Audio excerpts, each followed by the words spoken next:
Hey everyone, it's Carolyn Edlund. I'm the founder of Artsy Shark, and thanks for stopping by my YouTube channel where we talk about the business of art.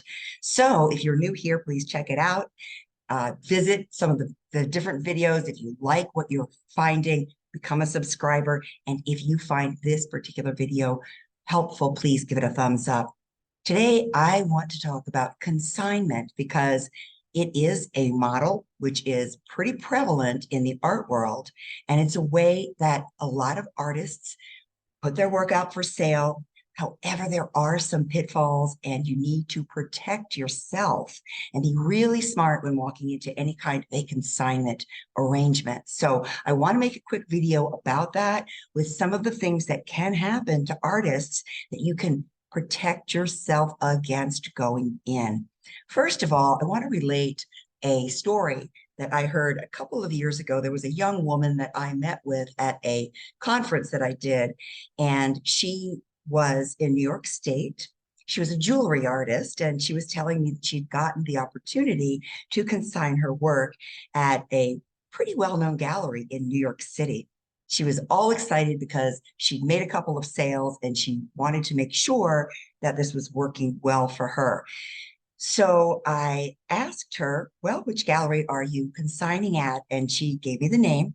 And I did know the man who owned this gallery. He was pretty well known in the art and handmade work field in the industry. And he had a number of galleries and was a craftsman himself. But I was very interested to find that she had no contract with him, that she simply dropped off her work and they said, we'll sell your stuff and we'll get back to you when it is sold and we'll pay you what you're due. So did he know about contracts? Well, he most certainly did, but he chose not to offer one to this naive artist who didn't know any better. And here she is leaving valuable work in his possession and at the store. So I told her right away, you need to get yourself down to New York City. You need to make sure that you know what you have in the gallery, what has sold, and get a contract signed immediately or just remove everything from the store. The reason that people will do this is that he needs stock for his store. Consignment is very convenient for retailers. It's not my favorite way of doing business, but it can work really well for some artists and craftspeople. And there are people out there who are totally honest and been doing this for years. Certainly fine art galleries are in a consignment model as well. And this video has to do with fine art galleries or any store where you're consigning. So first of all, you need to have a receipt for every single piece of that you dropped off at their store or shipped to them. You need a receipt which is signed that shows what it is that they have of yours and what the value is and the date that they received it. And you need to have this in your possession so that you can prove what you have at the store. I know it sounds crazy that someone would pretend that you weren't really consigning there, but I've also heard from people with that very experience. In fact, there's a man that I met who is a woodworker who said that he consigned work regularly at a particular store. And when they went out of business, they denied that they had any of his work.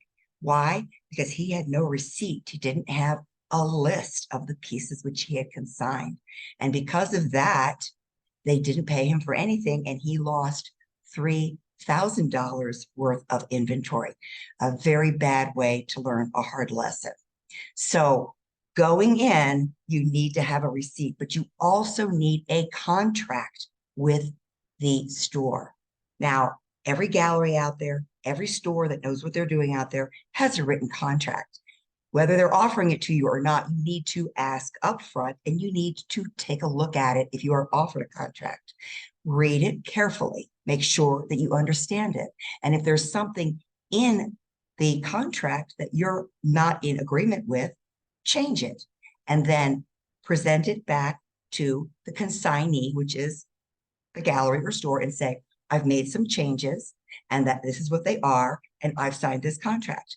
And they may go ahead and sign it with you. Now, keep in mind, if they're having contracts made by their attorney, he's going to do it so that it's most favorable for them might not be in your best interest. So read that contract carefully and also look online at some different consignment contracts that may favor the artist to be familiar with the different terms and the different clauses that you might run into. You need to know going in, if you are in a state, and there are a few of them in the US, where if the store goes bankrupt, that your inventory will be considered an asset and can be sold off so that they can pay their other creditors, like their landlord and et cetera. So make sure that you are not in a state like that, or otherwise you need a particular clause in that contract saying that this is your property. And if they go bankrupt, it is still your property. So I'm going to put a link in the description below that leads to an article that discusses this. It was a guest article on my blog by an attorney. So that would be a little bit helpful, I think, to people who are in consignment right now. The other thing that you need to do is to know and to discuss with the consignee what your rights are. Keep in mind that if they're mostly or totally consignment, that your work is what's keeping them open and is what is giving them stock and merchandise to sell. So you have the right to know what is going on with your products at any given time. You should be getting a regular report. And if you don't hear from them, you need to get in touch with them and have a discussion about how they're going to be reporting to you on a regular basis, whether they are selling or not. Now, your contract should state that when work is sold, there is a particular window of time during which they need to pay you the agreed upon percentage that you will get for every sale. When people don't follow up with this, when they don't know what's going on, you could fall into a situation where a lot of your work has already been sold and they're simply using it to pay their employees or their other bills or pay their own bills. So they should be giving you regular reports. You deserve to know, is your work in the back room or is it out on the floor? Do they need any display equipment from you? Do they need any more information from you to help sell your work better? And what exactly is going on? Are they having any sales coming up? What do you need to know to help them sell your work more efficiently? Stores do need your help. As the artist, you know your story, you know all about what you make. You can give them sales collateral, information that they can use to help tell your story and to close the sale. But I think it's very, very important that you understand what's going on at the store, how often are they in touch with you, and whether they're even open. I spoke with a gallery owner at one point who was in a northern state, and they literally closed for the winter. And she kept the pieces on consignment. So these artists had no use of their own inventory for 3 or 4 months while the store was closed. And yet their work remained on consignment. I think that that is not exactly an ideal situation. If you're an artist and you're consigning, keep in mind that you're taking really valuable merchandise out of your inventory and giving it to someone else for the purpose of selling it. And it should be on the floor while the store is open and for sale most or all of the time.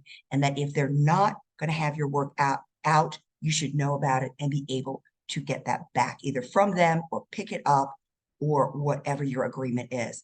So in the comments below, let me know, have you had any situations with consignments that you thought were a little bit iffy, or have you had a great experience? And what is your best advice for artists who are consigning their work?